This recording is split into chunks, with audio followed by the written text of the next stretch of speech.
తీసుకొచ్చాం. పరిశుద్ధమైన మా ప్రియ పరలోకమందు ముందు మా కన్న తండ్రి, ఈ సమయంలో మీ పాదాల చెంత మేము ఉన్నాము ప్రభా. యో ప్రభా, నా మాటలు స్పష్టంగా అయా తండ్రి ప్రభా వినికిడిలో అయా నీ ఆత్మ బ్రతుకు బిడ్డను దర్శించినట్లుగా నీ వాక్యము అయా తండ్రి వెళ్ళదొక్కుతుండగా అదే బలంతో కూడినదే, శక్తితో కూడినదే, ప్రతి హృదయాన్ని తాకి సంధించి అయ్యా ఒక నూతన మార్పును అయా మీ యొక్క స్వార్థములకు మార్చబడినట్లుగా, ప్రతి హృదయాన్ని కదిలించినట్లుగా పరిశుద్ధాత్మ దేవ నన్ను నిశ్చయ చట్టున మరపరిచి మీరే మాతో శుద్ధిగా స్పష్టంగా మాట్లాడమని నజుడి నేసనామంలో ఈ ప్రార్థన అడిగిపెట్టుకుని సమర్పిస్తున్నాను నా ప్రియ తండ్రి.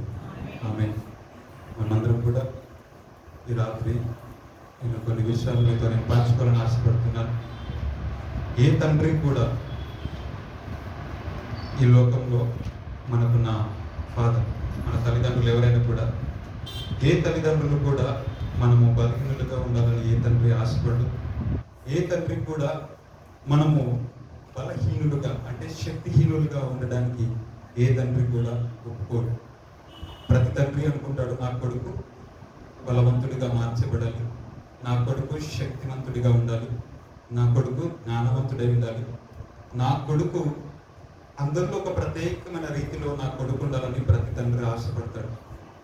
అలానే పరలోకపు దేవాతి దేవుడు కూడా ఈ భూమి మీద మనం బ్రతుకుతున్న మనము బలహీనులుగా ఉండడానికి మన ఫాదర్ ఎప్పుడు కూడా ఆశపడట్లేదు. కానీ మనం బలవంతులుగా ఈ లోకంలో మన జీవితాన్ని సాగించాలని, మనము ఒక బలమైన వ్యక్తులుగా అంటే ఒక యోధులుగా, ఒక సోల్జర్స్గా, మనము వెనుతిరిగి చూడని వ్యక్తులుగా ఈ లోకంలో మన జీవితం సాగించాలని మన పరలోకపు తండ్రి ఆశపడుతున్నాడు.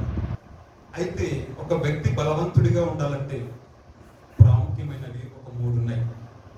ఒక క్రైస్తవుడు ముఖ్యంగా బలము కలిగిన జీవితం జీవించాలంటే, శక్తి కలిగిన జీవితం జీవించాలంటే ఒక క్రైస్తవుడికి ప్రధానంగా కావాల్సినవి ఒక 3 ఉన్నాయి. ఈ 3 ఏంటి అంటే మనందరికీ తెలిసినవి. మనకిచ్చిన దేవాతి దేవుడు ఇచ్చిన ఆయుధాలు ఏంటంటే, ఒకటి విశ్వాసం, ఇంకొకటి వాక్యము, మూడవది ప్రార్థన లేదంటే ఉపవాస ప్రార్థన. ఈ లెఫ్ట్ డేస్లో నేను ఎందుకు ప్రత్యేకంగా ఈ యొక్క అంశాన్ని నేను మీతో పంచుకోవాలని ఆశపడుతున్నానంటే, దాదాపు 30 దినములు, దాదాపు 32-33 దినములు గతించిపోయింది. ఒక వారం రోజులు మనకుంది. మనం ఉపవాసం ఉండడానికి కూడా ఒక వారం రోజులు అవకాశం ఉంది. అయితే ఈ ఎందుకు నేను ప్రత్యేకంగా 3 గురించి చెప్పాలని ఆశపడుతున్నానంటే, ఈ 3లో ఏ ఒక్కటి లేకపోయినా ఒక వ్యక్తి బలహీనుడుగానే ఉంటాడు.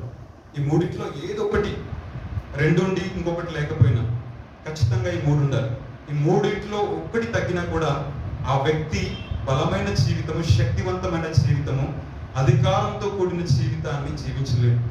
అంతేకాకుండా దేవుడు మన ఎడల కలిగిన ప్రణాళికలను ఆ వ్యక్తి నెరవేర్చలేడు. అంతేకాకుండా దేవుడు మన ఎడల ఏదైతే నువ్వు ఇలా ఉండాలి అని దేవుడు ఆశపడుతున్నాడో ఆయన ఆశకు తగిన జీవితాన్ని మనం జీవించలేము. సో ఏమేమి చెప్పాను? విశ్వాసము, వాక్యము, ప్రార్థన లేదంటే ఉపవాస ప్రార్థన. అయితే మొదటిగా నేను విశ్వాసం గురించి కొన్ని విషయాలు నేను మాట్లాడతాను. విశ్వాసం అంటే డెఫినేషన్ చెప్పండి. విశ్వాసం అంటే అర్థం ఏంటి? అసలు విశ్వాసం అంటే ఏంటి? మనమందరం క్రైస్తవులమేనా? మనమందరం విశ్వాసులమేనా? మనం బిలీవర్స్ అంటాం, లేదంటే మనం విశ్వాసులమని పిలువబడతాం. విశ్వాసులమని పిలువబడుతున్నామంటే మనలో ఏముండాలి? విశ్వాసం ఉండాలి. విశ్వాసం లేని వ్యక్తిని విశ్వాసి అని పిలవడంలో అర్థం లేదు, అవిశ్వాసి అవుతారు. సో ఒక విశ్వాసి అంటే అర్థం ఏంటంటే దేవుడి మీద సంపూర్ణమైన నమ్మకం కలిగిన వాడు, లేదంటే సంపూర్ణమైన నమ్మకము కలిగి ఆధారపడి జీవించే వ్యక్తి. అంటే తన యొక్క శక్తి మీద ఆధారపడే వ్యక్తి కాదు, కానీ దేవుని యొక్క శక్తి మీద ఆధారపడి జీవించే వ్యక్తిని ఏమంటారంటే విశ్వాసి అంటారు.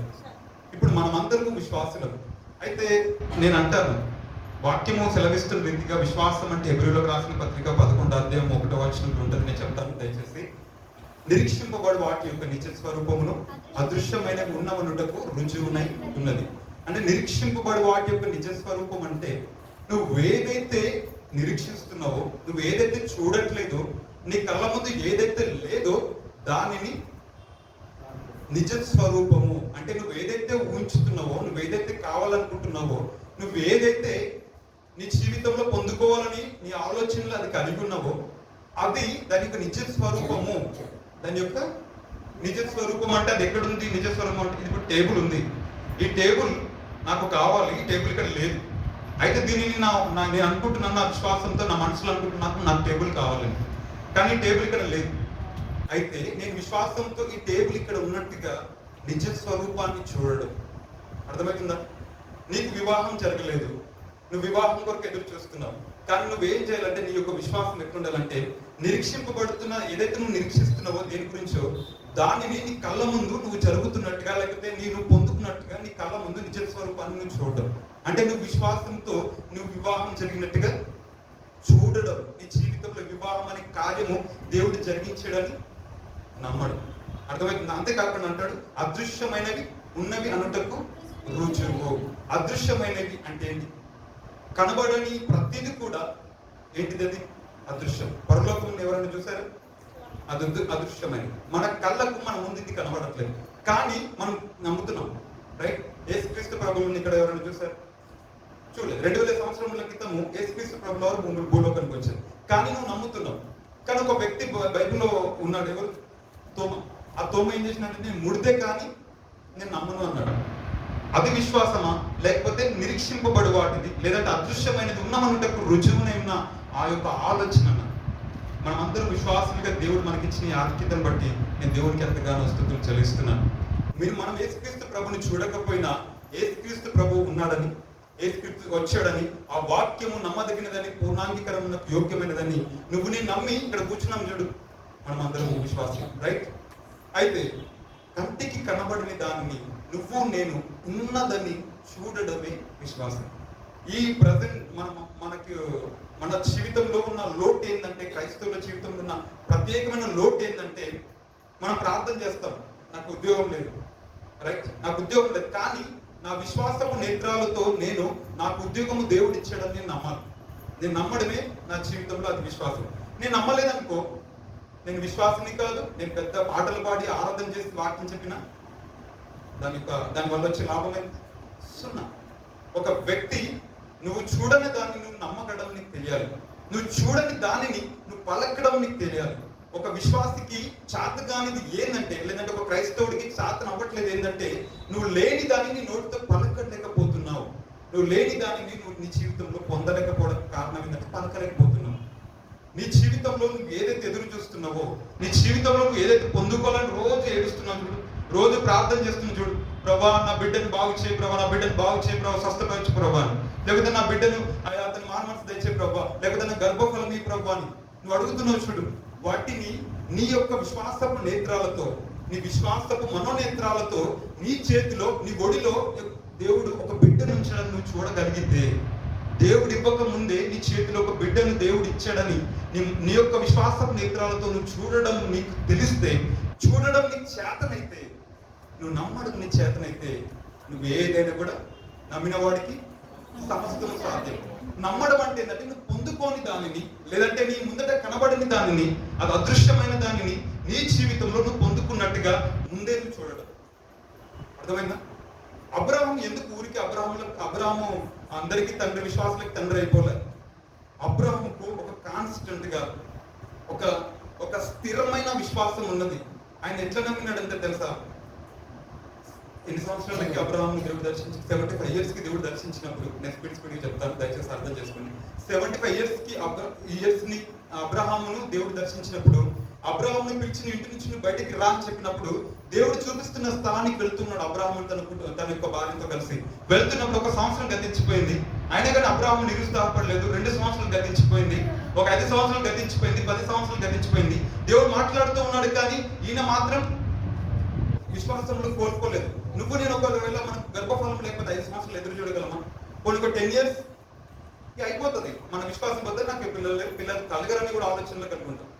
ఒక 10 years. మన అబ్రహాము 25 సంవత్సరాలు కూడా ఒక వాయిస్, ఒక స్వరం వినబడుతుంది, కానీ ఆ స్వరం మీద నమ్మకం ఉంచిండే. కానీ ఎందుకు ఆ స్వరం మీద నమ్మకం ఉంచిండే తెలుసా? ఎందుకు ఆ స్వరం మీద నమ్మకం ఉంచిండే? ఆ దేవుడు ఏదైతే ఆయన మాట్లాడుతున్నాడో ఆ మాట ఈయన హృదయంలో ఏం కలిగించింది? అబ్రహాము దేవుణ్ణి నమ్మెను, అది అతనికి ఏమనిపించింది?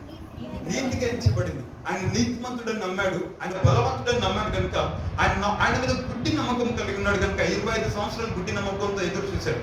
25 years చుట్టుపక్కల మనుషులు లేరు. 25 నడిపిస్తా ఉన్నాడు దేవుడు. పక్కన ఎవరు మనుషులు లేదు, ఇద్దరే ఉన్నారు. అబ్రహాం అండ్ శారా ఇద్దరే ఉన్నారు. ఒక ముసలితనంలో ఉన్నారు, పండు ముసలితనంలో ఇద్దరు ఒకరికొకరు మొహాలు చూసుకుంటున్నారు. కానీ ఇక్కడ జరుగుతున్న ప్రక్రియ ఏంటంటే, విశ్వాసం అనేది ఏం జరిగిస్తుందంటే, వాళ్ళ జ్ఞానేంద్రియాలను వాళ్ళు చూడలేదు. జ్ఞానేంద్రియాలు అంటే వాళ్ళ శరీరం ఏమి చెప్తుందో వాళ్ళకి అది వినలేదు. నేను మళ్ళీ చెప్తున్నా, జాగ్రత్తగా వినండి. వాళ్ళ శరీరం వాళ్ళ జీవితంలో ఏమి చెప్తుందో వాళ్ళు చూడలేదు. వాళ్ళ ప్రజెంట్ వాళ్ళ జీవితంలో ఏమి వాళ్ళు కలిగి ఉన్నారో వాళ్ళు వాటిని నమ్మలేదు. దేనిని నమ్మలేదు తెలుసా? అదృశ్యమైన దాన్ని నమ్మలేదు, దృశ్యమైన దాన్ని నమ్మలేదు. ఎందుకంటే వాక్యం సెలవిస్తోంది, అదృశ్యమైనవి అనిత్యము, దృశ్యమైనవి నిత్యము. రైట్? అదృశ్యమైనవి ఏంటి అంటే, తనకు బిడ్డను పొందుకోబోతున్నాడు అనే విశ్వాసము ఆయనది అదృశ్యమైనది. అది పొందలేకపోయినా కానీ ఆయన 25 సంవత్సరాలు దాని కొరకు ఎదురు చూశాడు. కానీ తన శరీరం చెప్తుంది నువ్వు ముసలోడు అని, ఆయన శరీరం చెప్తుంది నువ్వు చచ్చిపోయినవని, నీ వల్ల చేత కదని, నువ్వేం చేయలేవు, నీ పొందుకోలేవని ఆయన శరీరం చెప్తున్నప్పటికీ ఆయన విశ్వాసం నేతలు ఆయన శరీరాన్ని చూడలేదు, ఆయన ఏజ్ని చూడలేదు, కానీ తన పరిస్థితులను చూడలేదు. కానీ ఏం చూస్తుంది తెలుసా? ఆయన శరీరము చూడలేదు, కానీ ఆయన ప్రతికూల పరిస్థితులను చూడలేదు, కానీ ఆయన విశ్వాసపు నేత్రాలతో దేవుడు దేనికి శిల్పకారుడై ఉన్నాడో దానిని చూశాడు. దేనికి శిల్పకారుడు? ఈ ప్రపంచాన్ని నిర్మించిన ఆ దేవుని యొక్క శక్తిని చూశాడు కనుక ఆయనకు భయం వేసిన ప్రతిసారి కూడా ఆ వాగ్దానాల గురించి, లేదంటే ఆ రోమిలకు రాసిన పత్రిక 4వ అధ్యాయంలో ఉంటుంది, మీరు చదువుకోండి. ఆయన ప్రతిసారి కూడా ఆయనకు సందేహం కలిగే ప్రతిసారి కూడా సందేహపడకుండా ఆయన దేవుని మహిమపరిచిన వాక్యం సెలవిస్తోంది. నీకు బాధ కలిగిన ప్రతిసారి కూడా నీ చింతను నువ్వేం చేస్తానంటే, వాగ్దానాలను చేత పట్టుకొని, ఆయన మాటలను చేతిలో పట్టుకొని నువ్వు దేవుని ఆరాధించటము నువ్వు తెలిస్తే, నువ్వు దేవుని అవిశ్వాసం అనే ఆలోచన నీలోకి రానికుండా, అసలు నీలోని నెగిటివ్ థాటే నీలోకి రాకుండా, నీ యొక్క విశ్వాసం నేత్రాలతో నువ్వు దేవుని ఆరాధించడం చేయగలిగితే, దేవా నువ్వు చేయగలవు ప్రభా, నువ్వు సమర్థుడవు ప్రభా, నువ్వు బలవంతుడవు ప్రభా, నువ్వు నిజముగా చేయగలవు. ఎందుకంటే సర్వ సృష్టిని సృష్టించిన శిల్పకారుడవు, మా దేవుడవు, మా పితరులను నిర్మించిన దేవుడు అని ఆయన నువ్వు ఒకవేళ చెప్పగలిగితే నీకు అవిశ్వాసం కలుగుతుందా? నా దేవుడు సృష్టికర్త అని మాట్లాడానికి అర్థమైనప్పుడు నీకు అవిశ్వాసం కలుగుతుందా? నేను చెప్పింది అర్థమైందా? నా దేవుడు ఆకాశం, సింహాసనం, భూమి ఆయన పాదపీఠంగా కలిగి ఉన్న దేవుడు, అంత పెద్ద దేవుడు, అంత బలవంతుడైన దేవుడు. నీకు ఆయనను అర్థం చేసుకోగలిగితే నీకు గర్భఫలం ఇవ్వడం ఆయనకి ఎంత, నీకు ఉద్యోగం ఇవ్వడం ఎంత, నీ ప్రాబ్లం, నీ కుటుంబంలో సమస్య తీర్చడం ఆయనకి ఎంత. అంటే క్రైస్తవుడికి ఏమి తెలియదంటే దేవుని యొక్క బలాతిశయములు తెలియదు, దేవుని యొక్క జ్ఞానము తెలియదు. వాక్యంలో ఉన్న ఆయన యొక్క బలాతిశయము వాక్యం సెలవిస్తుంది. ఆయన జ్ఞానములకు మితి లేదంట, అసలు లిమిట్ లేదు ఆయనకు. ఆయన పవర్స్ కి లిమిట్ లేదు. వాక్యం సెలవిస్తుంది, యోగ గ్రంథంలో ఉంటుంది. ఆయన యొక్క పవర్స్ కి లిమిట్ లేదు. అంటే లిమిట్లెస్ పవర్ కలిగి ఉన్న దేవాది దేవుడు, అంటే హద్దులు లేనంత శక్తివంతుడైన దేవుడు నీతో ఉన్న తర్వాత నువ్వు ఎందుకు నెగిటివ్ థాట్స్ పెట్టుకుంటావు? అబ్రాహాం నెగిటివ్ థాట్ పెట్టుకుని వచ్చుంటే ఈ దినం అబ్రాహాం గురించి మాట్లాడుకోవడానికి బైబిల్ అబ్రాహాం ఉండేవాడు కాదు. 25 సంవత్సరాలు నెగిటివ్ థాట్ రాకుండా బ్రతికాడు. అంటే ఆయనలో ఏం జరిగింది తెలుసా? విశ్వాసం అనేది స్థిరమైనదిగా ఉంది. ఒక రోజు నుండి ఈ రోజు నుండి రేపు పోయేది కాదు. ఈ రోజు బలంగా వాక్యం విన్నప్పుడు మన విశ్వాసం బలంగా వచ్చేస్తుంది. రేపు ఇంటికి వెళ్ళిన తర్వాత మళ్ళీ బాధపడతాం, ప్రాబ్లమ్స్ చూసి ఏడుస్తాం, ఫీల్ అవుతాం, బాధపడతాం. అలా చేయలేదైనా. పక్కలు ఏమని అన్నా కానీ, లేకపోతే పరిస్థితులు ఏమి, తన భార్య ముసలితనంలో ఉంది, పండు ముసలితో ఆయన వాళ్ళ భార్యను చూసినప్పుడు కూడా, తన శరీరాన్ని చూసుకున్నప్పుడు కూడా ఆయన ఏం చేశాడంటే దేవుణ్ణి అనుమానించలేదు, లేకపోతే దేవుడు చేయగలడా లేదని ఒక డౌట్ ఆయనకు రాలేదు. ఒక థాట్ కూడా రాలేదు. అపవాది థాట్లోనే మనల్ని పడగొట్టేస్తాడు, మన ఆలోచనలోనే మనలోకి ఎంటర్ అవుతాడు. కానీ అలాంటి థాట్ కూడా ఆయనలోకి రానివ్వకుండా ఉన్నాడు. కనుక అబ్రాహాం విశ్వాసులకు తండ్రి అయ్యాడు. ఊరికి అబ్రాహాం విశ్వాసులకు తండ్రి కాదు. మన జీవితంలో కూడా ఇక వాక్యం మన జీవితంలో వాస్తవం అన్నది ఒకటి ఉంటుంది, వాస్తవము. అంతేకాకుండా సత్యం అన్నది ఇంకొకటి ఉంది.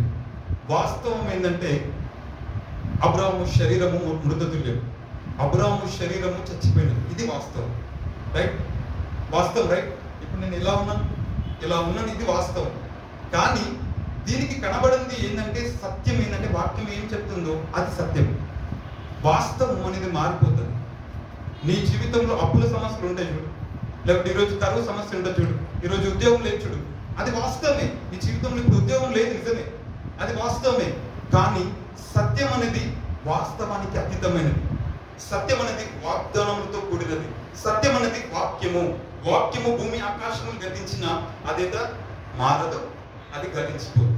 అంటే నేనేం చెప్తున్నానంటే ఈ యొక్క వాక్యము లేదంటే సత్యము అది దేవునికి శక్తిని వెల్లడపరుస్తుంది. నువ్వు దాన్ని నమ్మితే, వాక్యాన్ని నువ్వు నమ్మగలిగితే అది నీ దేవునికి శక్తిని నీకు చూపిస్తుంది. కానీ వాస్తవాన్ని నువ్వు చూసినప్పుడు నువ్వు నిరుత్సాహపడతావు. అయితే వాస్తవములు ఏంటి అంటే అవి మారిపోతాయి. అవి టెంపరరీ థింగ్స్.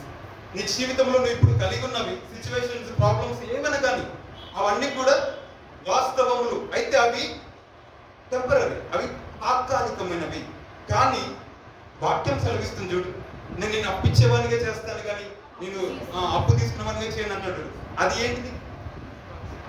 అది సత్యము. నేను తలగా ఉంచుతాను కానీ తోక ఉంచును అంటాను చూడు, అది సత్యము. నీకు అనారోగ్యం వస్తే నేను బాగు చేయి, యెహోవా రాఫాను నేనే అంటాను చూడు, అది సత్యము. ఈ సత్యము ఈ వాస్తవాన్ని ఏం చేస్తుంది తెలుసా? కొట్టేస్తుంది, డామినేట్ చేస్తుంది, దాన్ని ఎదురిస్తుంది, దాన్ని తొక్కేస్తుంది. నీ జీవితంలో వాస్తవాన్ని చూసి ఆగిపోవద్దు. మన జీవితంలో వాస్తవాన్ని చూసి ఆగిపోవద్దు. వాస్తవాన్ని చూసి ఒకరు ఆగిపోయినావు అనుకో, నువ్వు అక్కడే ఆగిపోతావు. వాస్తవం చూసావనుకో నువ్వు నిరుత్సాహం పొందుకుంటావు. వాస్తవాన్ని చూసావనుకో నువ్వు అక్కడే ఆగిపోతావు. నీ విశ్వాసం అనేది అక్కడే ఆగిపోతుంది. నీ జ్ఞానేంద్రియములు, నీ శరీరము, నీ యొక్క పరిస్థితులు ఏం చెప్తున్నానో వినొద్దు. ఒక విశ్వాసి ఎప్పుడు కూడా తన పరిస్థితులను చూసి ఆగిపోడు. ఒక విశ్వాసి ఎలా ఉంటాడంటే ఒక బలమైన సోల్జర్ గా ఉండాలి. ఒక విశ్వాసి నాగల మీద చేపెట్టినాడంటే ఇంక ఎన్ని తిరుగు చూడద్దు. చూస్తే నువ్వు ఆగిపోతావు, చూస్తే నువ్వు ఓడిపోతావు, చూస్తే చచ్చిపోతావు. ఒక సైనికుడు పట్టుకొని యుద్ధంలో ఏం చేస్తాడు? ఆయుధం పట్టుకొని ముందుకే వెళ్ళాలి, కానీ వెనక్కిపోయినాడు అనుకో పిరికోడైపోతాడు, చచ్చిపోతాడు. ముందుకు సాగుతూ వెళ్ళాలి. దేవుడు ముందున్నాడు కనుక ఆయన చూస్తూ వెళ్ళాలి. అబ్రహాం అదే చేశాడు. వాక్యం అంటే ప్రపంచాలను నిర్మించిందంట. వాక్యము ప్రపంచాలను నిర్మించింది. మీరు చదువుకుంటా 11వ అధ్యాయంలో ఉంటుంది. వాక్యము ప్రపంచాలను నిర్మించిందంటే నీవు నీ విశ్వాసంతో నీ యొక్క ప్రత్యేకమైన ప్రపంచాలని, నీ యొక్క పరిస్థితులను నువ్వే క్రియేట్ చేసుకోవాలి. నేను చెప్పింది అర్థమైందా? నీ విశ్వాసంతో నువ్వే ప్రత్యేకంగా నీ జీవితంలో నీ యొక్క వాతావరణాన్ని నువ్వే కల్పించుకోవాలి, నువ్వే క్రియేట్ చేసుకోవాలి. అదే నీ విశ్వాసం. అంటే నీ లేని దాన్ని నీ జీవితంలో ఏదైతే కావాలనుకుంటున్నావో దానిని నువ్వే నీ విశ్వాసంతో నీ జీవితంలో నువ్వు సంపాదించుకోవడం తెలియాలి. లేదంటే క్రియేట్ చేయడం అనేది నువ్వే చేసుకో. నీ యొక్క ఓన్ వరల్డ్ ని నువ్వు క్రియేట్ చేసుకోగలగాలి, అది కలిగించుకోవాలి. నీ విశ్వాసంతో నీ జీవితంలో నీ యొక్క ఓన్ వరల్డ్ ని, నీ యొక్క సొంత ప్రపంచాన్ని, సొంత వాతావరణాన్ని నువ్వే క్రియేట్ చేసుకోవాలి. నీలో ఉన్న చీకటిని తొలగించేసుకొని వెలుగుతో నీ జీవితాన్ని నువ్వే కట్టుకోవాలి. అది విశ్వాసంతో కూడిన జీవితంగా కట్టుకోగలిగినప్పుడు మాత్రమే నువ్వు నిలబడగలుగుతావు. అర్థమైందని చెప్పింది. అంతేకాకుండా ఈ వాస్తవము మన జీవితంలో ఉన్నంత వరకు, వాస్తవాన్ని మనం పట్టించుకున్నంత వరకు కూడా మనం ఆగిపోతాం. సరేనా? అంతేకాకుండా విశ్వాసం గురించి ఈ మాటలు మనకు సరిపోతాయి. కాబట్టి విశ్వాసం అనేది మనం చేస్తున్నప్పుడు, అంటే విశ్వాసం అనేది క్రియతో కూడినదై ఉండాలి.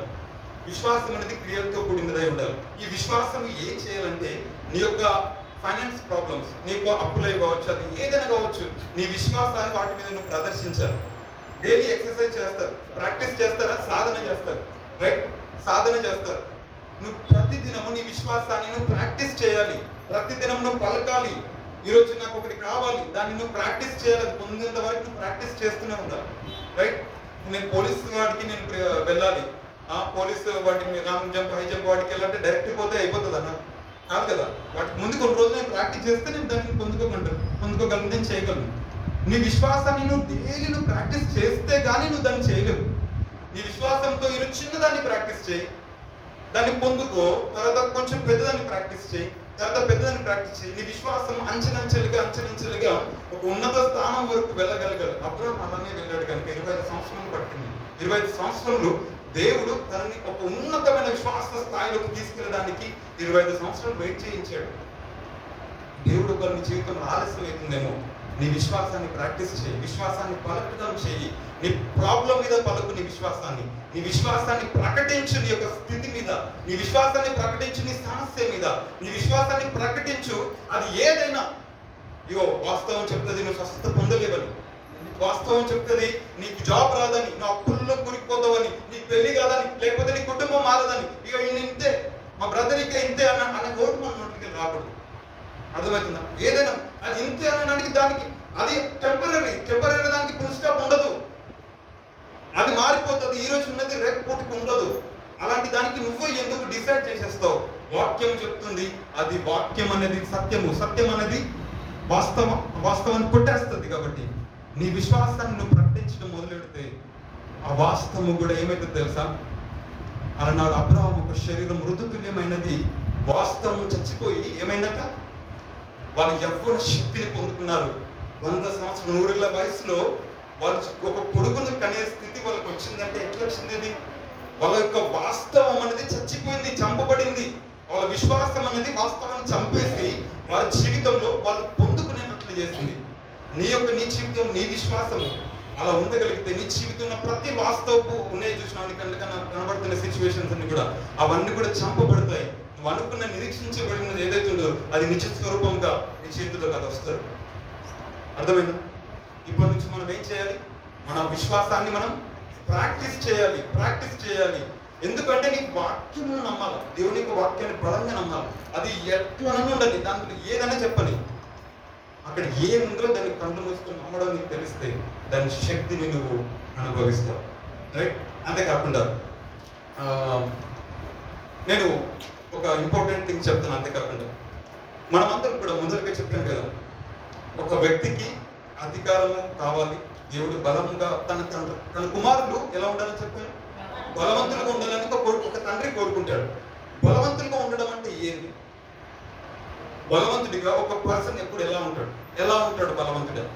ఇప్పుడు అపవాది ఉన్నాడు. అపవాది కంటే నువ్వు బలవంతుడివా బలహీనుడివా అని నీకు ఎట్లా తెలుస్తుంది? ఎలా తెలుస్తుంది? ఇప్పుడు నేను అపవాది కంటే బలవంతున్నా బలహీనున్నా, నువ్వు నేను ఎలా చెప్పగలం? ఎలా చెప్పగలం అంటే వాక్యంలో కొన్ని మాటలు దేవుడు ఏం చెప్పాడంటే, ఆయన లూకాసు వార్త దీనికంటే ముందు ఒక మాట చెప్తాను నేను. కెనెత్ హేగన్ అనే ఒక పర్సన్, ఒక అమెరికన్ ప్రీచర్ ఉన్నాడు, ఒక సేవకుడు. ఈ కెనెత్ హేగన్ ఏం చేస్తున్నాడంటే, ఒక రోజు ఒక మిద్ద మీద ఉండి ప్రార్థన చేస్తా ఉన్నప్పుడు దేవుడితో ఆయన సంభాషిస్తున్నాడు, మాట్లాడుతూ ఉన్నాడు. పరలోకము తెరవబడి ఆయనతో ప్రత్యక్షతతో దేవుడు మాట్లాడుతున్నప్పుడు కెనెత్ హేగన్తో. అయితే అపవాది ఆయనను బాగా డిస్టర్బ్ చేస్తున్నాడట. ఈ కెనెత్ హేగన్ ప్రార్థన చేస్తా ఉంటే ఆయన బాగా డిస్టర్బ్ చేస్తున్నాడ, బాగా అడ్డుపడతా ఉన్నాడంట ప్రార్థన చేస్తూ ఉంటే. అయితే చాలాసేపు కెనెత్ హేగన్ చూసి దేవుడితో అంటున్నాడు, ఏంటి ప్రభువా, నేను నీతో మాట్లాడుతున్నాను కదా, నేను ప్రార్థన చేస్తున్నాను కదా, ఈ అపవాది నన్ను బాగా శోధిస్తున్నాడు, బాగా ఇబ్బంది పడుతున్నాడు, నువ్వు దాన్ని గద్దించవచ్చు కదా, నా యుద్ధం నుంచి పొమ్మని నువ్వు చెప్పొచ్చు కదా అంటే దేవుడు అంటాడు, నేను ఎందుకు చెప్తా? నువ్వు దానిని గద్దించకపోతే, నువ్వు అపవాదిని నువ్వు గద్దించకపోతే నేనెందుకు గద్దిస్తా? అర్థమైందని చెప్పింది. నువ్వు అపవాదిని గద్దించకపోతే నేనెందుకు అపవాదిని గద్దిస్తానన్నాడు. అదేంటి ప్రభు అట్లాంటావు? మీరు కదా గద్దించాల్సింది, లేదంటే మీరే కదా నాకు సాయం చేసి అపవాదిని నా దగ్గర నుంచి పోయేటట్టు చేయాల్సింది కదా అంటే, నీ చేతిలో నేను ఆయుధాన్ని పెట్టాను, నీ చేతిలో బలాన్ని ఇచ్చాను, నీకు ఒక ఆయుధం ఇచ్చాను, నీకు అన్ని కూడా యుద్ధోపకరణలు అన్నీ చేసినాను, నువ్వు యుద్ధం చేసుకోవాలి, నీకు యుద్ధం చేయడానికి కావాల్సిన అన్ని కూడా ఇచ్చాను. ఎందుకంటే వాక్యం సెలవిస్తుంది, శత్రు బలవంతుడి పైన నీకు అధికారం. అంటే శత్రువు మనకి అపవాది. ఈ మనుషులు కాదు, ఈ లోకంలో ఉన్న మనుషులు కాదు మనకు శత్రువులు. దయచేసి గమనించండి, మనం పోరాడేది బయటకు శరీరులతో కాదు, దురాత్మల సమూహంతో, అంధకార శక్తులతోని, లోకనాథులతోని, అంతేనా, వాయుమండలంలో లోకనాథులతో, అంటే దురాత్మల సమూహంతో పోరాడుతున్నాము కనుక. అయితే దేవుడు నీకు ఆయుధాలు అన్ని కూడా ఇచ్చాడు. శత్రు అంటే అపవాది బలవంతుడి మీద నీకు అధికారం ఇచ్చిందని లూకాసు వార్త ఇప్పుడు చదవండి. లూకాసు వార్త 10వ అధ్యాయం 19వ వచనంలో, లూకాసు వార్త 9:1 ఉంటుంది. లూకా 9:1 పిలిచి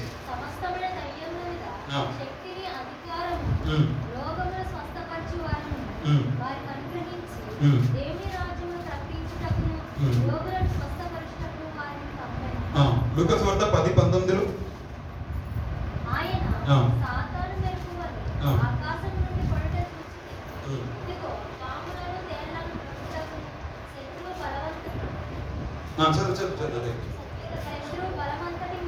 ఆ, చాలు. ఇక్కడ ఏమో చెప్తున్నాడు, శత్రు బలమంతటి మీద నీకు అధికారం ఉంది. అంటే నువ్వు అపవాదిని నువ్వు ఏం చేయగలవు? జయించగలవు. అపవాది నీకంటే బలవంతుడు కాదు. నీ యొక్క వీక్నెసెస్ నువ్వు ఏం చేస్తావు అంటే వాటిని నువ్వు చూడడం వల్ల నువ్వు బలహీనం అయిపోతావు. నీ ప్రాబ్లమ్స్ ని చూడడం వల్ల నువ్వు బలహీనం అయిపోతావు. కానీ అపవాది మీద నీకు బలం ఉంది. అపవాది నువ్వు ఎదిరించగలవు. అపవాదిని నువ్వు పోరాడగలవు. వాడిని నువ్వు ఎదిరించే శక్తి, బలము నీకు దేవుడు ఇచ్చేసాడు. అపవాది నీకంటే బలవంతుడు కాదు. ఇలా చెప్పినప్పుడు కెనికి అదేంటి ప్రభా, నాకు కొన్ని వాక్యం నుంచి కొన్ని ప్రూఫ్స్ చూపించండి ప్రభా అంటే, ఒకటి చూపించండి ప్రభా అంటే ఆయన అంటాడు, మార్క్స్ వార్త 16-17 నోట్ చేసుకోండి, నేను చెప్తాను. మార్క్స్ వార్త 16-17 ఈ సూచక్రియలు కనపడదు.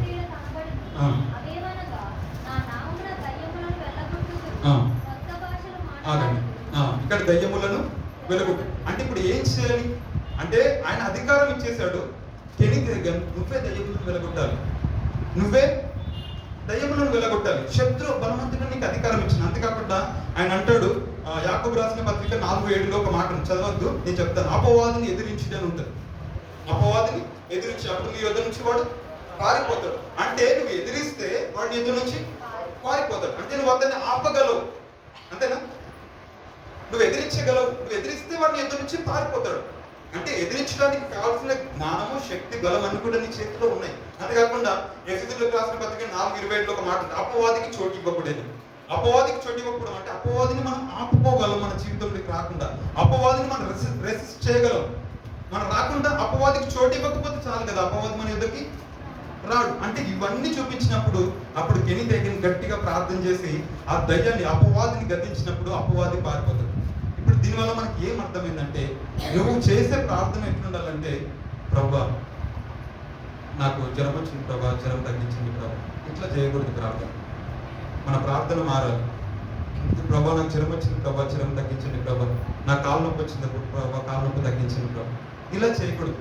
నీ సమస్యను నువ్వేం చేయాలో తెలుసా? నువ్వు గద్దించాలి.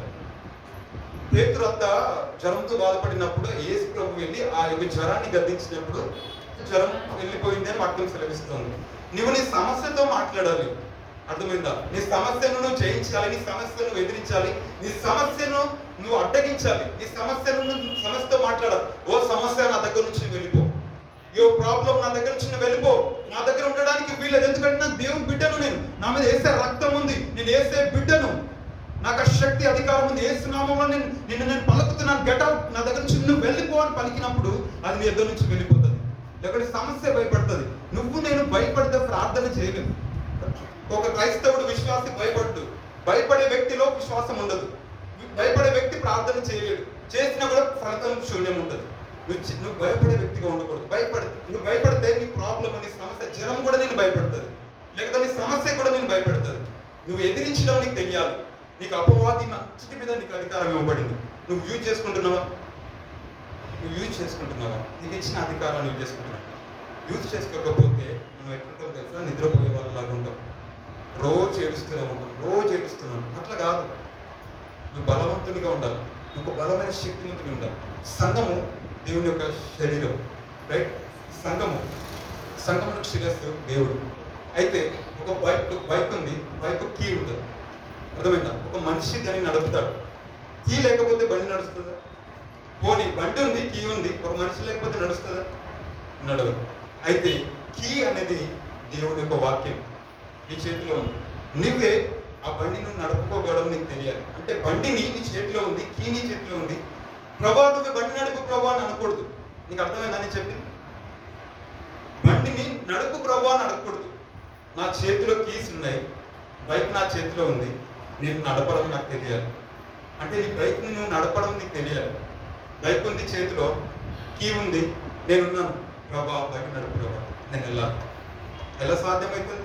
అరే బాబు నీ చేతులు అన్నీ నేను పెట్టాను కదా, నువ్వే నడుపుకుని పోవాలి కదా, నీకు అన్ని ఇచ్చినాను కదా అంటాడు. ఇప్పుడు నీకు అర్థమైందా? విశ్వాసం నీ చేతిలో ఉంది, వాక్యం నీ చేతిలో ఉంది, అధికారం నీ చేతిలో ఉంది. నీ జీవితాన్ని నువ్వు నడపడం నీకు తెలియాలి. నీ జీవితాన్ని ముందుకు సాగించే ధైర్యము, విశ్వాసము దేవుని వైపు చూసినప్పుడు మాత్రమే నీకు కలుగుతుంది. అర్థమైందా? దేవుడు ఒక మనిషిని ఎందుకు సృష్టించాడు? అక్కడికి వస్తున్నా, దాదాపు ఆల్మోస్ట్ మన మెసేజ్ అయిపోయింది. అయితే ఒక మంచి సోల్జర్గా మనం ఉండడానికి, ఒక మంచి పోరాడే యూదుడిగా. నువ్వు వర్రి పడే వ్యక్తిగా ఉండకూడదు, ఒక వారియర్గా ఉండాలి. అంటే నువ్వు ఒక సైనికుడిగా, మంచి పోరాడే సైనికుడిగా ఉండాలి. పోరాటంలో మంచి పోరాటం కూడా ఉంది. ఒక మంచి పోరాడే మంచి సైనికుని వల్ల నువ్వు మంచి సైనికులు ఉండాలంటే ఇవన్నీ నువ్వు కలిగి ఉంటావు. నీలో ఇవన్నీ శక్తి ఉంటుంది, బలం ఉంటుంది. మంచి సైనికులు ఉండాలంటే నేను చెప్పిన ఈ ఆయుధాలన్నీ నీ చేతిలో ఉంటాయి. మంచి సైనికుడిగా నువ్వు పోరాడాలంటే ఇవన్నీ నువ్వు నీ చేతిలో పెట్టుకుని నువ్వు రెడీగా ఉండాలి. మంచి పోరాటం అప్పుడు మాత్రమే నువ్వు పోరాడగలవు. లేకపోతే నువ్వు మంచి సైనికునివి కావు. నీ పోరాటం నువ్వు గెలవలేవు, నువ్వు ముందుకు సాగలేవు, నీ గమ్యం నువ్వు చేరలేవు, నీ యుద్ధంలో నువ్వు గెలవలేవు. అర్థమైందా? నువ్వు ఏదైనా చేయాలంటే నువ్వు ఎలా ఉండాలంటే పోరాడే యోధుడిగా ఉండాలి. పోరాడే తత్వం కలిగిన వ్యక్తిగా ఉండదు. క్రైస్తవుడు పోరాడతాడు, లొంగిపోడు, పోరాడతాడు, పిక్కబోడు, ఓడిపోడు, అక్కడే ఆగిపోడు, పోరాడతాడు, ఆగకుండా పోరాడతాడు. పరిస్థితులు ఎన్ని ప్రాబ్లమ్స్ వచ్చినా నీ చేతిలో ఆయుధం ఉంది, నువ్వు పోరాడటం నీకు తెలియాలి. ఒక దేవుడు క్రైస్తవుని ఎందుకు నార్మల్ ఒక మానవుని మొదటిగా దేవుడు ఎందుకు సృష్టించాడంటే ఈ ప్రపంచాన్ని ఏలడానికి. అర్థమవుతుందా? ఈ భూమిని దేవుడు సృష్టించిన సమస్తాన్ని కూడా ఏలడానికి దేవుడు ఒక మనిషిని ఏర్పరచుకున్నాడు, సృజించాడు. అయితే ఈ ఉపవాసం గురించి కాస్త నేను మాట్లాడతాను ఒక 5 నిమిషాలు. ఉపవాసం గురించి ఎందుకు మాట్లాడాలంటే మనకు ఒక వారం రోజులు ఉంది కాబట్టి నేను ఉపవాసం గురించి మాట్లాడితే, ఈ ఉపవాసం వల్ల మీరు రేపటి దినంలో మీరు మీ జీవితంలో ఉన్న పరిస్థితులను బట్టి మీరు ఉపవాసం చేస్తారు. ఎంతమంది ఉపవాసం చేస్తున్నారో నాకు తెలియదు, కానీ మీరు బలమైన ఉపవాసములు చేస్తేనే మీరు బలమైన కార్యములు మీరు చేయగలరు. నేను చెప్తున్నాను. అయితే ఈ యొక్క ఆదామును మొదటిగా సృజించినప్పుడు ఈ ఆదాము ఏం చేయడం వల్ల బలహీనమయ్యాడు? ఒక పండు తినడం వల్ల. అంటే తినడం వల్ల ఈ ఆదాము ఏం చేయబడ్డాడు? బలహీనుడయ్యాడు. అంతేకాకుండా మనకు తెలిసిన ఏషా ఉన్నాడు. ఒక పూట జ్యేష్ఠత్వం అంటే ఒక పూట ఆకలిని ఆపుకోలేకుండా ఏం చేశాడు? తిన్నాడు, జ్యేష్ఠత్వ హక్కుని పోగొట్టుకున్నాడు. అంతేకాకుండా సంసోన్ ఉన్నాడు. సంసోన్ గురించి మనకేం తెలుసు? సంసోన్ అంట నాజరు చేయబడిన వ్యక్తి, ప్రత్యేకింపబడిన వ్యక్తి, దేవుని చేత ఏర్పాటు చేయబడిన వ్యక్తి. అయితే ఆయన అపవిత్రమైన దానిని ముట్టకూడదు, ఒకటి చచ్చిపోయిన దానిని ముట్టకూడదు, తినకూడదు, ముట్టకూడదు. అయితే ఆయన వెళ్తూ ఉన్నప్పుడు దెలీలా వైపు వెళ్తున్నప్పుడు, అయితే అక్కడ తను వెళ్తున్నప్పుడు ఒక సింహం ఎదురుపడితే దాన్ని చీల్చేసి చంపేస్తాడు. తర్వాత నెక్స్ట్ టైం మళ్ళీ వెళ్తున్నప్పుడు ఆ దారిలో వెళ్తున్నప్పుడు అక్కడ తేనె పట్టుంటది. దీంట్లో ఆ సింహం తలభారంలో తేనె పట్టుంటది. ఆ తేనెని ఏం చేస్తాడు తెలుసా? తీసుకుంటాడు, తింటాడు, తన తన తల్లిదండ్రులు కూడా ఇస్తాడు. ఎప్పుడైతే ఈ యొక్క మొదటి ఆదాము గురించి మాట్లాడు, ఆదాము ఏదైతే తినడం వల్ల తనకు కలిగిన అధికారం, అంటే ప్రపంచం అంతటిపైన ఏలడానికి అధికారం కలిగినది. అంటే ఒక ఏనుగుడు కూడా సాధువు చేయగలడు, పెద్ద పెద్ద తిమింగాన్ని సాధువు చేయగలడు ఒక మనిషి. అలా ప్రతి దాని మీద శక్తిని బలాన్ని ఇచ్చిన దేవుడు. అయితే ఈ యొక్క ఆదాము పండు తినడం వల్ల తన యొక్క అధికారము, ఆధిపత్యాన్ని కోల్పోయాడు. అయితే ఏ విధంగా మొదటి ఆదాము ఏ విధంగా తన ఆధిపత్యాన్ని కోల్పోయాడు, ఆయనను రిప్లేస్ చేయడానికి, అంటే కోల్పోయిన ఆదాము యొక్క అధికారాన్ని తిరిగి ఆయన సంపాదించి మనకివ్వడానికి తిరిగి ఏం చేసినాడంటే యేసుక్రీస్తు ప్రభు కడపట్టి ఆదాముగా ఆయన లోకానికి వచ్చాడు. అర్థమైందా? అయితే ఈ ఏషావు, ఇప్పుడు ఏషావు గురించి మాట్లాడు. ఏషావు ఏం చేశాడు? ఒక పూట జ్యేష్ఠత్వం కొరకు ఒక పూట ఆహారం కొరకు జ్యేష్ఠత్వాన్ని అమ్మేసుకున్నాడు. బైబిల్ పరంగా చూస్తే అంటే జ్యేష్ఠుడికి 2 భాగాలు ఇస్తారు. బైబిల్ పరంగా జ్యేష్ఠుడికి 2 భాగాలు ఇస్తారు. అంటే పెద్ద కొడుకుకి 2 పాల ఆస్తి కానీ ఏదైనా కానీ ఇస్తారు అనమాట. అయితే పెద్ద కొడుకు దేనికి సాదృశ్యంగా ఉంటాడు అంటే దేవుని యొక్క శక్తికి, దేవుని యొక్క మహిమకు సాదృశ్యంగా ఉంటాడు. ప్రథమ ఫలం అని అంటారు అనమాట. అయితే ఈ వ్యక్తి తన యొక్క జ్యేష్ఠత్వాన్ని, తన యొక్క అధికారాన్ని, తన హక్కును కోల్పోయి ఒక భ్రష్టుడిగా మార్చబడి ఉంటాడని వాక్యం సెలవిస్తుంది. అంతేకాకుండా మనము చూస్తాం, ఎక్కడ రాయబడి ఉంటుందంటే ఒక పూట జ్యేష్ఠత్వం కొరకు తను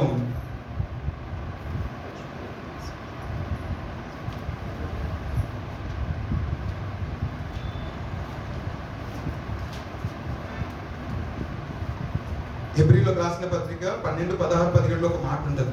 అయితే భ్రష్టుడిగా, వ్యభిచారిగా దేవుడు ఏషావుని చెప్తాడు అనమాట. మనందరికీ తెలుసు, చదువుకోండి. హెబ్రీ 12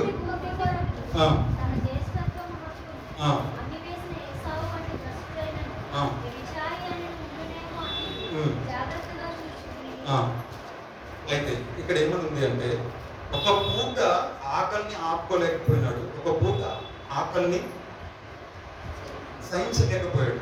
మనం కూడా ఏదట తిండి కోసం మనిషి ఏదైనా చేస్తాడంట, అంతే కదా.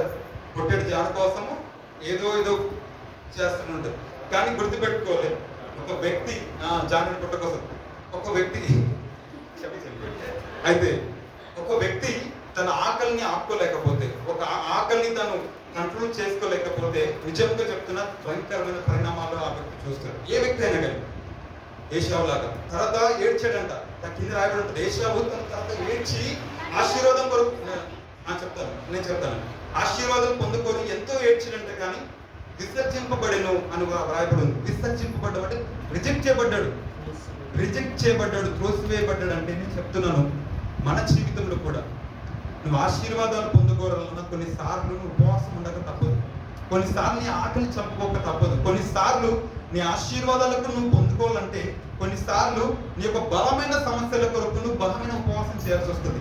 అంటే నీకు సమస్యలు బలంగా ఉన్నప్పుడు, సమస్యలు పెద్దగా ఉన్నప్పుడు నువ్వు నార్మల్ ప్రార్థనతో దాన్ని నువ్వు ఎదిరించలేవు. అప్పుడు నువ్వేం చేయాలి?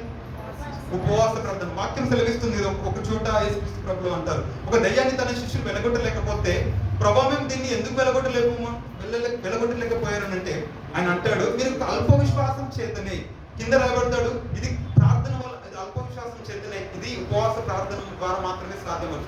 అంటే నీ సమస్య పెద్దదైనప్పుడు, నీ సమస్య నువ్వు చేయలేని స్థితిలో ఉన్నప్పుడు, నీ సమస్య నువ్వు జయించలేని స్థితిలో ఉన్నప్పుడు, అప్పుడు నువ్వేం చేయాలంటే నువ్వు ఉపవాస ప్రార్థన అనేది చేయగలిగితే, అది ఒక ఆయుధం, బలమైన ఆయుధంగా పట్టుకోగలిగితే, నీ జీవితంలో నీకు అసాధ్యమైనది లోకంలో ఏది కూడా ఉండదు. నువ్వు విశ్వాసంతో ఒక కొండని చూసి నువ్వు ఆవగించంతో విశ్వాసంతో నువ్వు పలికినప్పుడు ఈ కొండ ఇక్కడ నుంచి పెకిలింపబడి లేకపోతే ఇక్కడ నుంచి వెళ్ళిపోయి సముద్రంలో పడమంటే పడుతుంది అని వాక్యం సెలవిస్తా ఉంది. అంటే ఆయన కింద తర్వాత రాస్తూ అంటాడు ఏమంటాడంటే, మీకు అసాధ్యమైనది ఏది కూడా ఉండదు. అంటే ఒక తండ్రి తన కుమారుడు ఎట్లా ఉండాలనుకుంటున్నాడు తెలుసా? అసాధ్యమైన కార్యములు చేసే వ్యక్తిగా ఉండాలనుకుంటున్నాడు. నీకు అసాధ్యమైనది ఉండకూడదు. మనం ఇలా ప్రార్థన చేస్తాం, దేవా నువ్వు అసాధ్యుడు ప్రభు, అసాధ్యమైన కార్యములు చేయగలవడు ప్రభు అని మనం ప్రార్థనలు చెప్పుకుంటాం, ఆరాధనలు చేస్తాం.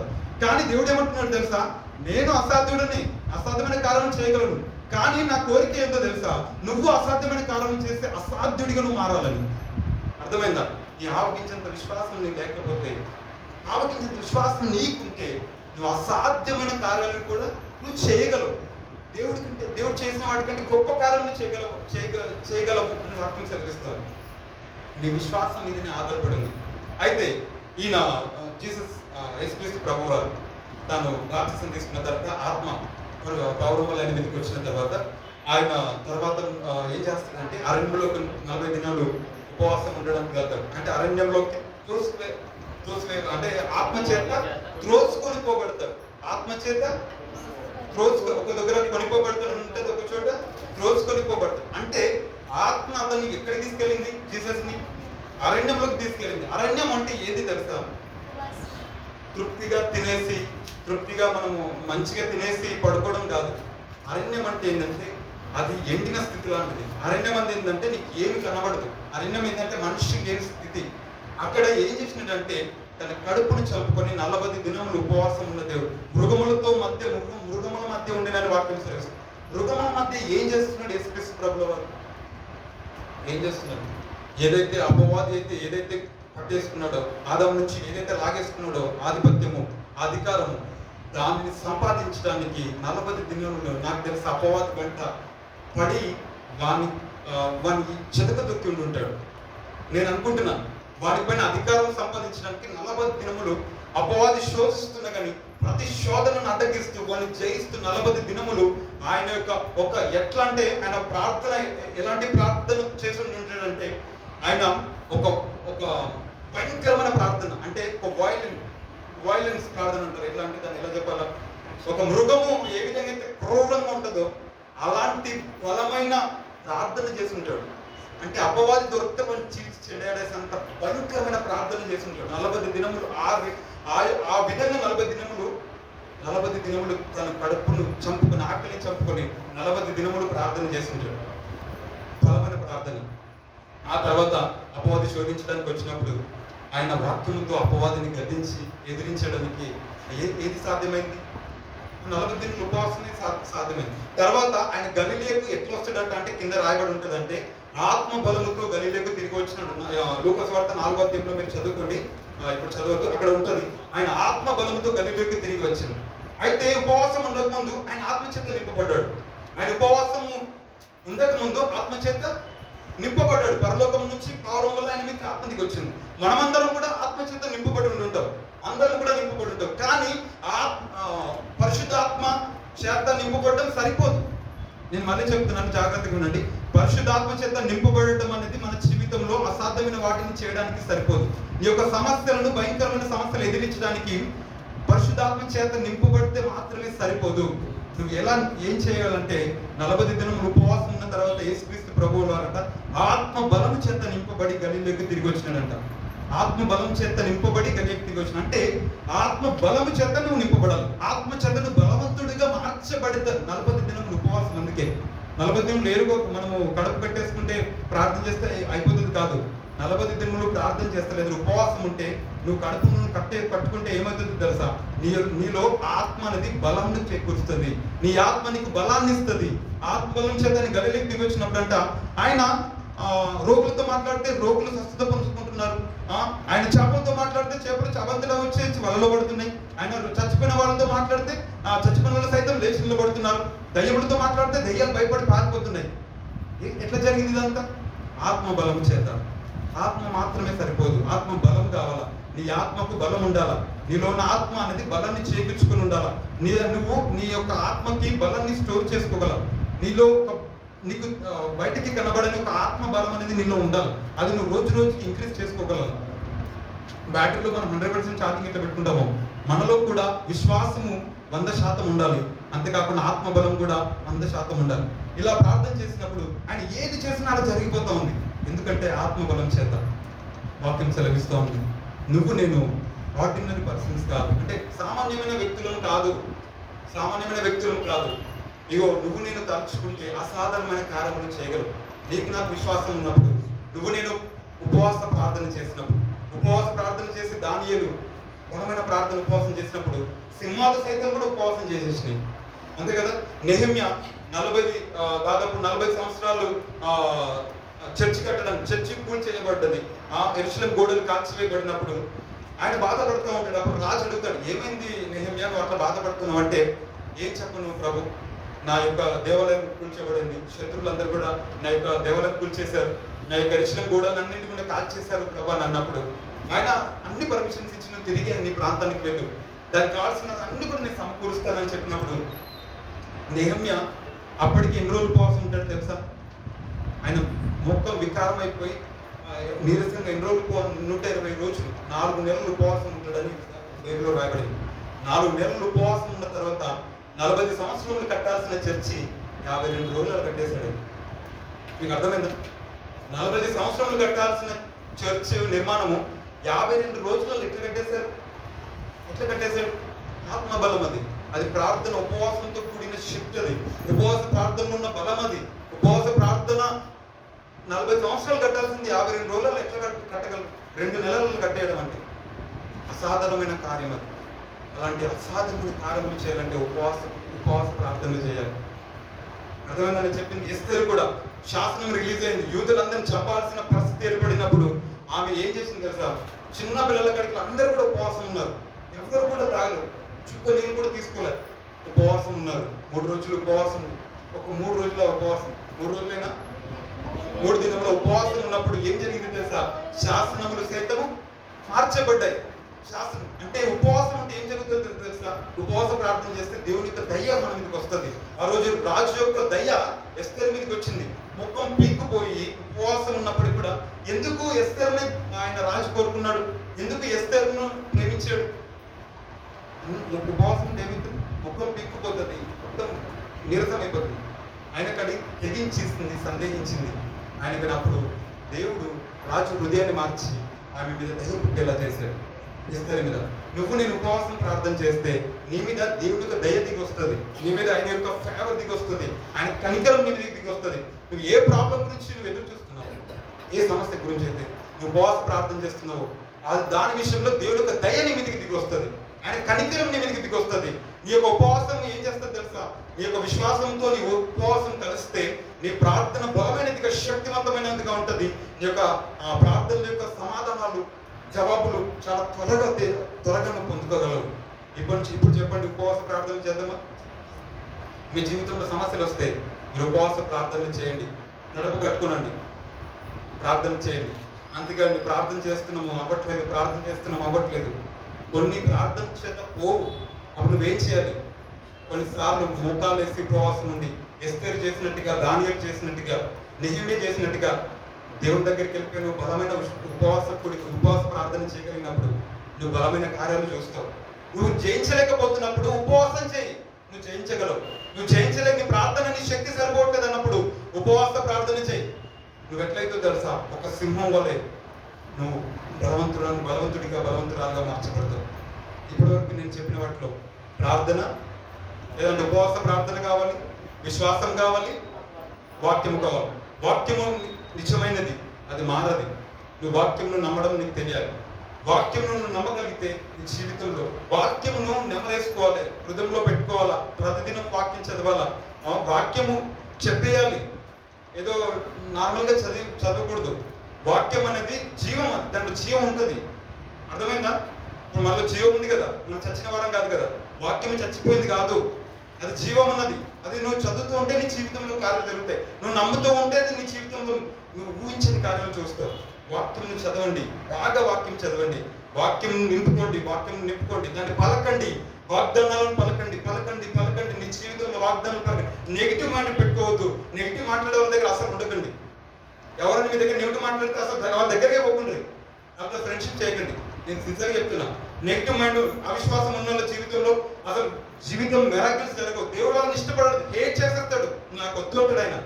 అవిశ్వాసం వల్లనే దేవుడు అక్కడ గొప్ప కార్యాలు చేయలేదు. బైబిల్ రాయబడి ఉంది కదా, అవిశ్వాసాలు అక్కడ కార్యం చేయలేదు, దేవుడే చేయలేకపోయినాడు. ఎందుకు? వాళ్ళకి అవిశ్వాసం ఉంది, వాళ్ళకి ఇష్టం లేదు, మాకు కావాలి అని వాళ్ళకి ఆశ లేదు. అవిశ్వాసంలో దగ్గర దేవుడు ఉండడు. అవిశ్వాసం మాట్లాడే వాళ్ళ దగ్గర, నెగిటివ్ మైండెడ్ ఉన్న వాళ్ళ దగ్గరికి అసలు పోవద్దు. వాళ్ళ ఫ్రెండ్షిపే చేయకండి.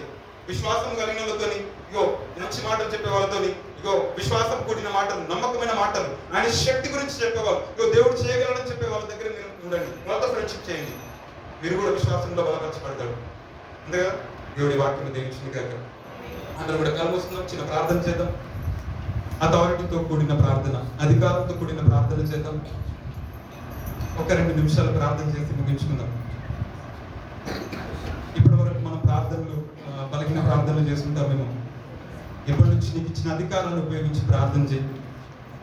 నిజమైన నమ్మకంతో, సంపూర్ణమైన విశ్వాసంతో నీ ప్రాబ్లం, నీ సమస్య ఏంటో ఇప్పుడు దేవుని సన్నిధిలో చెప్పగలిగినట్లయితే, ఈ సమయంలో నువ్వు నమ్మగలిగితే నువ్వు పొందుకుంటావు. వాక్యం సెలవిస్తూ ఉంది, నువ్వు ప్రార్థన చేయటప్పుడు దాన్ని నువ్వు పొందుకొని ఉన్నావని నమ్మాలి. ప్రార్థించేటప్పుడు దాన్ని నువ్వు పొందుకొని ఉన్నావని నమ్మాలి. ఇక నువ్వు నమ్మకుండా ప్రార్థన చేస్తే నువ్వు ఏ సమస్యతో వచ్చినావో నాకు తెలియదు, ఏ బాధతో వచ్చినావో నాకు తెలియదు. నీ సమస్యలు ఏవైనా అవన్నీ కూడా టెంపరీ, అవన్నీ కూడా తాత్కాలికమైన సమస్యలు.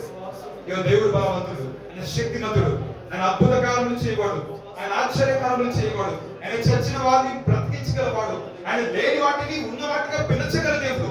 నువ్వు కూడా ఈ సమయంలో పిలవగలిగితే, నువ్వు ప్రార్థనలో నేను నమ్ముతున్నాను ప్రభా, నువ్వు నా జీవితంలో ఇది లేదు కానీ నేను చూస్తాను ప్రభా, నేను విశ్వాసంతో పలుకుతున్నాను ప్రభా, నేను పొందుకుంటాను ప్రభా, నేను విశ్వాసంతో నేను పలుకుతున్నాను ప్రభా, నేను నా జీవితంలో ఈ కార్యం చేయబోతున్నందుకు వందనాలు చెప్పు.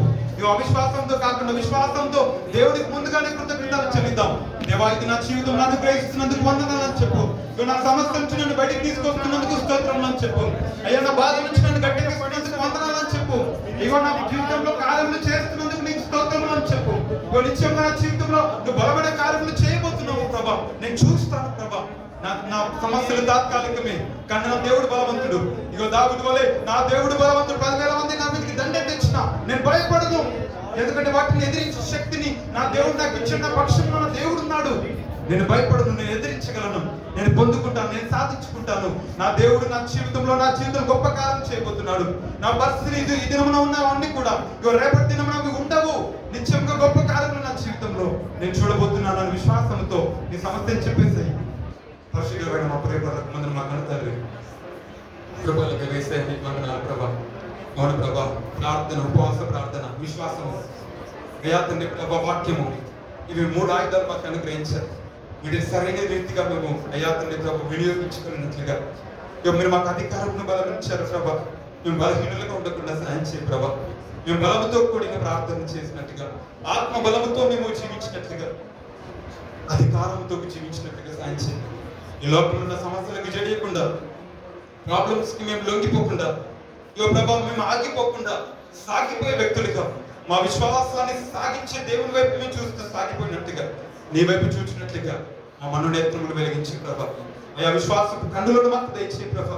విశ్వాసపు నేత్రాలు ఇవ్వు ప్రభా. విశ్వాసపు మాటలు మాకు ఇవ్వు ప్రభా. విశ్వాసపు జీవితము మాకు ఇవ్వు ప్రభా. అయ్యా విశ్వాసం కలిగిన జీవిత యాత్రను మాకు జీవితంలో అనుగ్రహించు ప్రభా. అయ్యా తండ్రి ఎదుట మేము నమ్మకం వారుగా, మీరు నమ్మదగిన దేవుడుగా ఉన్నాం. మీరు మారలేదు ప్రభా. నీ వాక్యము మారట్లేదు ప్రభా. ఈ వాక్యంతో మమ్మల్ని నింపండి, ఈ ఆత్మతో మమ్మల్ని నింపండి, ఈ శక్తితో మమ్మల్ని నింపండి. మా పిల్లలందరూ ఏ స్థితిలో ఇక్కడ ఏ అవసరం ఇక్కడ వచ్చినా నాకు తెలియదు ప్రభా. ఏ సమయంలో మేము ప్రార్థిస్తున్నాం, చేయబడిన ప్రతి ప్రార్థన, అడుగుతున్న ప్రతిది కూడా ప్రభా ఈ అవును ఆమెను రీతిగా మీరు మాకు అనుగ్రహిస్తున్నందుకు స్తోత్రములు ప్రభా. మేము నిత్యంగా మేము వాటిని పొందుకొని ఉన్నాము ప్రభా. మీరు సమస్తము మా మేలు కొరకు సమకూర్చి జరిగిస్తున్నందుకు నీకు స్తోత్రములు చెల్లిస్తూ మా పిల్లలందరినీ చేతులు పెడుతూ నీ రాకడ వరకు ప్రభా మేము బలవంతులుగా, అయ్యా విశ్వాస వీరులుగా, ప్రార్థన వీరులుగా, యోధులుగా, అయ్యా తండ్రి ప్రభా మంచి సైనికుల వల్ల మేము పోరాడే జీవితం మాకు అనుగ్రహించి బలవంతులుగా నీ ఎదుట మేము నిలబడినట్లుగా కృపను మాకు అనుగ్రహించి మమ్మల్ని ఇక్కడ వచ్చిన బిడ్డలందరినీ చేతులు పెడుతూ ఈ వాక్యమును దీవించండి. ప్రతి బిడ్డ జీవితంలో అయా తండ్రి దీనిని బలవంతు అయా తండ్రి ప్రతి హృదయంలో దాచుకొని అయా మంచి నేలన పడిన విత్తనముగా అది ఫలించి అయ్యా నీ ఎదుట అయ్యా మీరు ఆశించిన రీతిలో మేము జీవించడానికి కృపను మాకు తెచ్చేయమని నజరుడు వేసే నామములో ఈ ప్రార్థన అడిగి వేడుకలు పొందుకొని ఉన్నాం మా ప్రియ తండ్రి. ఆమేన్. యేసు రక్తమేసి ప్రభేశ రక్తమేసి సంపూర్ణ విషయం అపవాదికులకు అనంత నాశనం కలుగును గాక. యేసు నామముకే స్తుతి స్తోత్రం కలుగును గాక. ఆమేన్. ఆమేన్. ఆమేన్.